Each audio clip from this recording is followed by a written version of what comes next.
Hi guys, welcome back to my channel. So today we are going to be doing another Fenty review. I know these have been all in your subscription feeds and you've been seeing this everywhere. I waited to do this because I didn't want to do a first impression. I really wanted to try everything out and get my opinions on it and let you guys know what I didn't think.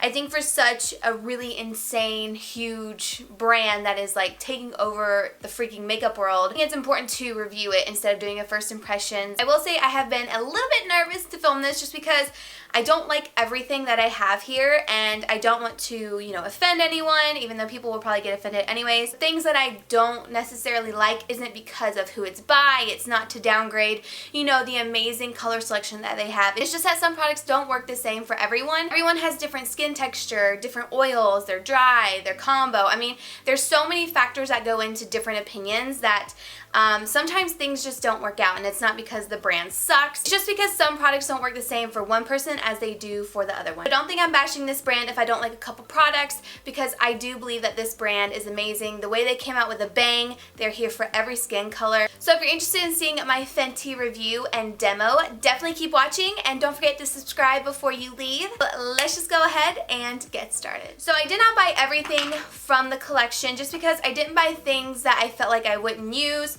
So I do not have Trophy Wife in this, and I don't have like a contour matchstick. So the things that I have is like the foundation, the primer, I have a concealer stick, I have the translucent powder, I purchased a brush, the sponge, all this different kinds of stuff. So I'm just going to show you guys what I purchased. First product we have here is the Soft Matte Pro Filter Primer.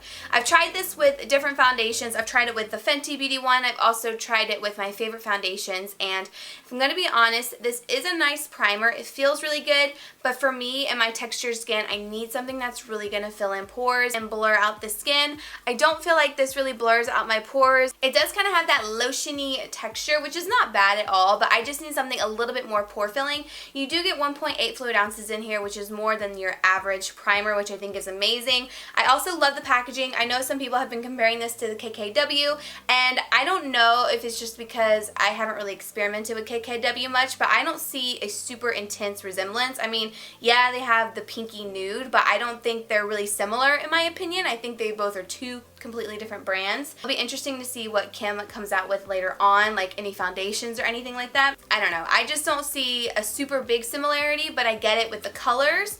But I do like Fenty Beauty's packaging a lot. I think it's really great. I love the frosted glass, and I love the fact that it has a pump. But I will say, if I could go back, I would not buy this primer just because it's not something I like to use. I personally don't feel like it keeps me matte throughout the day, and it doesn't fill in my pores. So for me, this just wasn't my all-time favorite, but it's not a horrible primer. I think it's just going to depend on what you're looking for when you purchase the primer. Okay, so moving on to the foundation. I got 3 different foundations. I ordered all this when I was in New York, and I was like, I'm going to have one shade for any time I'm self-tanned or not self-tanned. So we have 220, 260, 290. Right now I am wearing the shade 290. I feel like it's the perfect shade for me.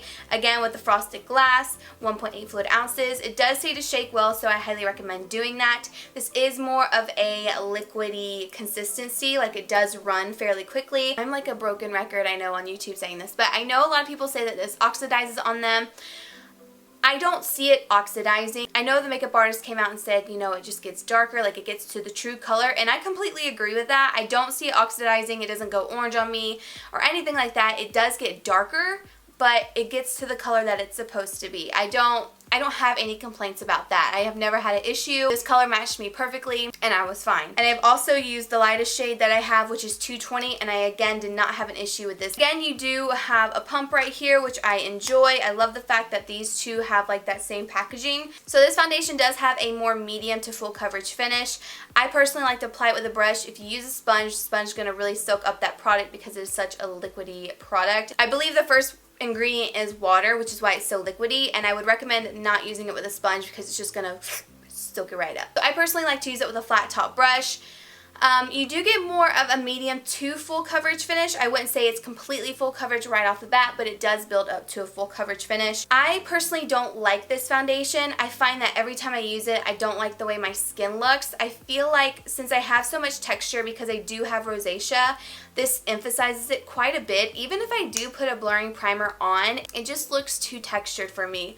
Another thing I don't like is it doesn't stay on my nose very well. Now this one thing happened to me the other day where I was drinking my green tea and it accidentally came out of my mouth because I can't control myself obviously. But the liquid came out and there was just a stripe down my face where the foundation just moved, so it is far from waterproof. So far from waterproof, just so you guys know. But I haven't experienced like a line coming down my face from drinking something and it running out in a while, not just because normally I can contain my liquids in my mouth. Normally the foundations I go for stay put no matter what. Like I could have rain droplets fall on my face and I don't have any issues. I don't have any dots all over my face. But if I were to wear this out and it was sprinkling, I would have little dots all over my face. I just know it because that line I had was so prominent that I had to go back in with foundation and blend it out. I'm wearing all the Fenty Beauty stuff right now on my face and I do not like the way my skin looks. I feel like I look more dry. I feel like my texture is very enhanced. I think if you don't have a lot of texture, you're gonna really like this product because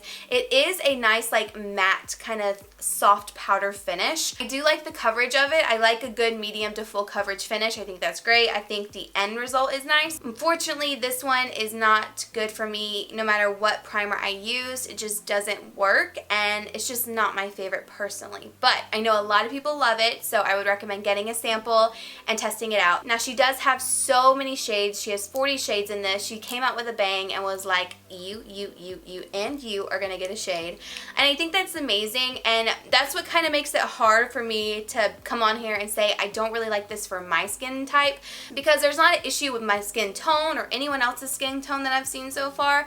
It's just I don't like the way it lays on my texture and my rosacea. She has a ton of shades. You're bound to find one that's at least remotely close to your face. I do want to talk about this sponge real quick. Like I told you guys, I don't like to use it with that foundation because it soaks it all up. But I also don't like this at all. I also find that this soaks up concealer like crazy. I went to blend out concealer with this. I was using my Tarte Shape Tape and my Maybelline Fit Me, which is what I always use, and it just soaked everything up and it wasn't even and nothing really blended well. This is why I've been so nervous to film this review, because like I'm not trying to bash this brand whatsoever. It's just the experience I've had with most of this stuff hasn't been great, and I've been trying to make it work and I just can't. Remember, I am 1 in 100 bazillion people in this world that has probably this opinion, but I'm just trying to be honest. I have nothing against Rihanna. I think Rihanna is amazing. She's absolutely stunning, and you know, this makeup line is awesome, but just certain things didn't work for me. But yeah, I found that this soaked up a lot of my concealer. The Tarte Shape Tape just wasn't as full coverage, believe it or not. I still prefer my L'Oreal sponge, so let me know if you guys have used this with your favorite foundation. Just use it with concealer, and so far, I'm not a fan of it. Moving on to the Matchstick, we have the French Vanilla Matchstick here, and I've tried this different ways. I've tried just swiping it, which you guys will see both ways in the video, where I tried putting it underneath my eyes just straight on, and I've also tried warming it up and then applying it with a brush. I can't do it with my fingers because my nails. I don't like this product at all because I find that it makes me look so dry, and the one thing I will say this is okay for is highlighting the face, but even on my nose here, which you guys will see in the demo, it just breaks up so bad. It's not looking as smooth as I prefer, and this really makes my under eyes dry. I did get some mascara right here, and I just grazed over it just a little bit. I didn't press down hard to get that mascara flake off after it dried, and it took off the concealer. It's just not my favorite thing. I don't think warming it up makes it any better. If you like more of a medium coverage product, you might like this, but I wouldn't use it if you have dry under eyes. I feel like I don't really have dry under eyes. I moisturize really well, but this seems to make them look pretty dry for some reason. This one just wasn't a favorite of mine at all. No matter how I applied it, I didn't really like it. I like that all of these are magnetic. I find it aesthetically pleasing because it looks so pretty. I can't speak for the contour, but for the concealer, I just wasn't a big fan of using this underneath my eyes. Moving on to Starstruck, I actually really like this. I like it better when you warm it up and apply it with a brush. The brush I like to use with it is Precise Highlighting Brush from Smashbox. So I just sit there, warm it up on my skin, and then I take it with the brush and apply it to the tops of the cheekbones. I like that better than just going directly onto the cheek, because if you go directly onto the cheek, sometimes it just doesn't blend out as well or look as diffused. Warm it up, use it with a brush, and it looks fine. This is a very shimmery, sparkly color, but I do really like it. I think it's pretty, and on the lid, it is really nice as well. I actually have this underneath my brow bone to highlight, and I think this is a great like multi-use product, like for your face, for your eyes. You can use it on your body. So here is Starstruck right there. Very pretty, very, very, very reflective. I'm going to show you French Vanilla as well. You can kind of see it's just like a really thick, dry formula, this one right here. So I think that's why it just didn't work for my under eyes. Moving on to something I really like. It is this Fenty Beauty Invisimatte Blotting Powder. I was so excited to try this, and also it has that same magnetic brush right here. And it's just a translucent powder. So you open it up and you have the sponge, which I have used multiple times. I always keep the sponges because you never know when you need them when you're out. Even though I did buy the brush, I always keep this on hand. But I like this because it's a very thin powder, if that makes any sense. Like, it's so soft. It's something that when you put your finger in it, you're not going to get a lot of product, but it really distributes on the skin beautifully, and it just softly mattifies the face. It's not like you're adding on a ton of powder back onto your face. It just goes back in, sets the makeup, and makes you have a flawless matte finish. I do like this powder. It does have a nice mirror, and if you're wondering, the brush is nice. When I first got it, it came like this, and I didn't realize this little metal piece went up and down. So I went to put this on, and I was like, no. But then I realized you have that tip right there to push it up so you don't ruin the bristles. So props to them for remembering that, because a lot of brands don't remember that. Yes, it looks pretty when you take it out the first time, but you gotta put it back in. So they thought about that, and I think that's amazing. But I really like the packaging and the fact that the brush is magnetized. Moving on to highlighters. These highlighters have been everywhere, mainly Trophy Wife. I do not have Trophy Wife, mainly because I just didn't want to purchase it because I knew I wouldn't use it.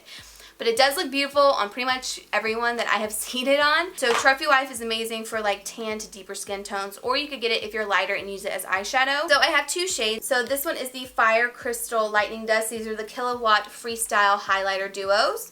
And then we also have Mean Money and Hustla Baby, which is more of the golden one. Just can't ever get these open. Give me a second. I'm a little nervous because I just got my nails done. If I break one, I'm going to be so upset. I love the packaging of this. I think the packaging of the whole collection is spot on. I think it's great. So again, this one is more of the golden tones, and then we have more of like the pinky champagne tones. This one is my favorite, the Lightning Dust and Fire Crystal. I think it's really beautiful. Now, you do have two highlighters in these. You have one that is pretty subtle, and then you have one that's like really intense and shimmery. The way I like to use this is if you have a lot of texture here at the front and you don't want to bring highlighter all the way forward, you could just use this like glow powder. I'm going to call this a glow powder because that's how I feel it looks like. So this is like more of the glow powder. It doesn't have any shimmer in there. It's just a really beautiful sheen. So you can bring this all the way down if you wanted to really make that highlight pop down here. And then you can go right in the middle of the cheekbone with this one, which is Fire Crystal. That definitely has more shimmer. It has a lot of shimmer in it, and it is going to emphasize texture if you're not careful. So I like the fact that they have two different formulas in here. They're the two swatch. This one's the one without the glitter. This one's the one with like the high shine. I think that's good for people with texture, so you can layer these and bring these more forward and use this right on the center as like that pop. So I do like that.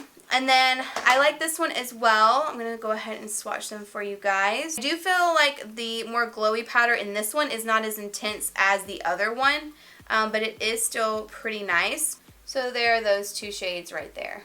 Very pretty golden colors. If you like more golden tones, you would probably really like this. And I also like the fact that they have the mirror on the inside. I have used this brush and I do like it. I still prefer the Smashbox one. I just wanted to test this out because I thought it was so cool. I feel like it really does cup your cheek very well, but sometimes I feel like it applies too much highlight, like it's too thick. So that's why I like something like this that's a little bit smaller, more precise, that I can get right here on the tops of my cheekbones. So that is everything that I bought from the Fenty Beauty line. If you don't know, Fenty is Rihanna's last name. I feel like everybody said it, so I didn't want to like come full forward with a bunch of info people have already told you, even though this whole video is things probably people have already told you. I really hope you guys enjoyed it. This is a very inclusive line. If you're having a hard time finding shades, I would highly recommend checking it out. I also recommend getting samples before you buy. If I could do it all over again, I would go get samples of the foundations instead of buying all 3 of them. But it ain't no thing but a chicken wing to go ahead and take it back. You know what I'm saying? So I wasn't mad at the fact that she didn't have eyeshadows because, let's be real, we have a shit ton of eyeshadows out right now. I hope you guys enjoyed this review and didn't take offense to the products that I didn't like, just because I have a different skin texture than most people. I do think it's awesome that people that couldn't find foundations to match them before can find it now, and I think it's just gonna get better from here. And you know, the first launch is just the first launch. I mean, she still has years to go, and she could change up different things, come out with different foundations, like luminous foundations, concealer, like liquid concealers. You know, there's so much left for her to do now, but at least you always know she's always gonna have a shade for you. You know what I'm saying? But thank you guys so much for watching. If you've tried this brand, let me know down below what you think in the comments, what you love, what you didn't really like so much, and don't forget to subscribe before you leave, and I will see you all in my next video. Bye!